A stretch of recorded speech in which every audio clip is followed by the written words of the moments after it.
নমস্কার বন্ধুরা, stitch by তনুশ্রীতে তোমাদের সবাইকে স্বাগত জানাই। তো আজকে আমি তোমাদের সাথে শেয়ার করতে চলেছি ব্লাউজে কিভাবে পাইপিং লাগাবে। তো এটা হচ্ছে একটা ডিজাইন ব্লাউজে কীভাবে পাইপিং লাগাবে সেটাই কিন্তু আজকে তোমাদের সাথে আমি শেয়ার করব। তো ভিডিওটা স্কিপ না করে প্রথম থেকে শেষ পর্যন্ত দেখতে থাকুন। আশা করছি খুব গুরুত্বপূর্ণ একটা ভিডিও হতে চলেছে। এই হচ্ছে একটা রেডিমেড পাইপিং। তো এই পাইপিংটা আমি মার্কেট থেকে নিয়ে এসেছি, গোল্ডেন কালারের পাইপিং। আসলে গোল্ডেন কালারের পাইপিং না সব কাপড়ের সঙ্গে মোটামুটি যায়। তো এটাতে গোল্ডেন কালারের কাজ আছে বলেই আমি এখানে গোল্ডেন কালারের পাইপিং লাগাইছি।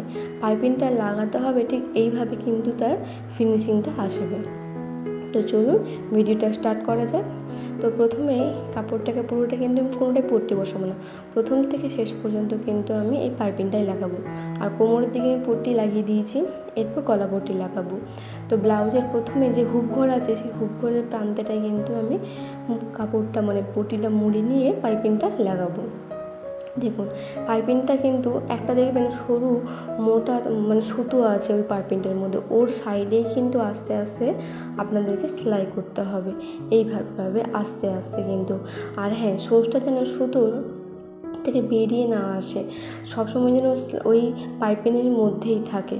আর এখানে যেহেতু দড়ি লাগানো হবে ব্লাউজটার মধ্যে, তাই মাঝখানে মেজারিং করে কিন্তু আমি এখানে দড়ি লাগিয়ে দিলাম। এরপর এইখানে যে ডিজাইনটা আছে এটা হচ্ছে সুইট হার্ট ডিজাইন বা পানপাতা ডিজাইন, যে যেরকমভাবে বলতে পারেন। এই জায়গাটা কোন টাইপের আছে বলে আমি পাইপিংটাকে মুড়ে তারপরে কিন্তু আবার ঘুরে যেইভাবে আছে কাটিংটা, সেই কাটিংটার উপরে কিন্তু ঘুরিয়ে ঘুরিয়ে আমি পাইপিংটা এখানে বসাচ্ছি। তোমরা চাইলে রেডিমেড পাইপিং না কিনেও ঘরে তৈরি করতে পারো, কিন্তু আমি বলবো রেডিমেড পাইপিং সুন্দরভাবে তৈরি করা থাকে, আর তোমরা কিন্তু খুব কম সময়ে অনায়াসে কিন্তু ব্লাউজের মধ্যে বসিয়ে দিতে পারো। আমার এই পাইপিংটা নিয়েছে 10 টাকা মিটার। তো তোমাদের যে কোনো দোকানের সামনেই কিন্তু এটা পেয়ে যাবে, সেলাই দোকান যেখান থেকে তোমরা সেলাইয়ের মেটেরিয়ালস কিনতে পাও। তো এইভাবে না বসিয়ে নিয়েছি। এরপর পাইপিংয়ের নিচে যে কাপড়টা আছে না, ওই কাপড়টা কিন্তু কেটে দেবো। পাইপিংয়ে কিন্তু কাপড়টা কাটবে না, পাইপিংয়ের নিচে যে কাপড়টা থাকবে সেই কাপড়টা কাঁচিতে কেটে দেবে, তবে কিন্তু ডিজাইনটা বসবে। নাহলে কিন্তু এই পাইপিংটা বসানোর পর যদি তোমরা উল্টে সেলাই করে নাও, তাহলে কিন্তু ডিজাইনটা বসবে না আর অতটাও খেলবে না। দেখো এইভাবে বসবে। আর এরপরে কাটিং করা হয়ে যাওয়ার পর তারপর এখানে উল্টো দিকে পাইপিংটাকে ঠিক এভাবে মুড়ে একদম সাইডে কিন্তু সেলাই দিতে হবে। আর হ্যাঁ, পাইপিংটাকে কিন্তু একদম চেপে সেলাই দিতে হবে, তাহলে কিন্তু ওই বর্ডারটা কিন্তু দেখা যাবে।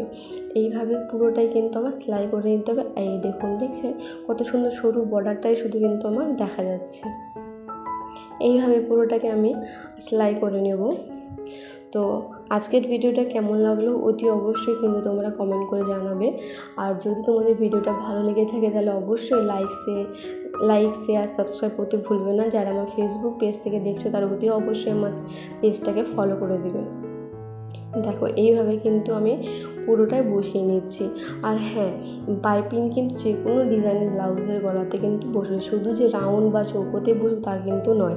এখানে আমি সুইট হার্ট গলাতেও কিন্তু এই ডিজাইনটা দিয়েছি। এরপরে আমার ফিনিশিংটা দেখুন, এই দেখুন, দেখছেন খুব সুন্দর একটা ফিনিশিং আছে। আর এই দেখুন যে মোটা সরু বর্ডারটা আছে, যেমন সুতো ভরা আছে পাইপিংয়ে, সেই পাইপিংটা কিন্তু আমার দেখা যাচ্ছে। এই দেখুন আমার কিন্তু সুইট হার্ট শেপটা কিন্তু এসে গেছে। এই হচ্ছে। তো চলুন বন্ধুরা, আজকের ভিডিওটা এখান পর্যন্তই থাক। দেখা হবে নেক্সট আরেকটা ভিডিওতে। টাটা।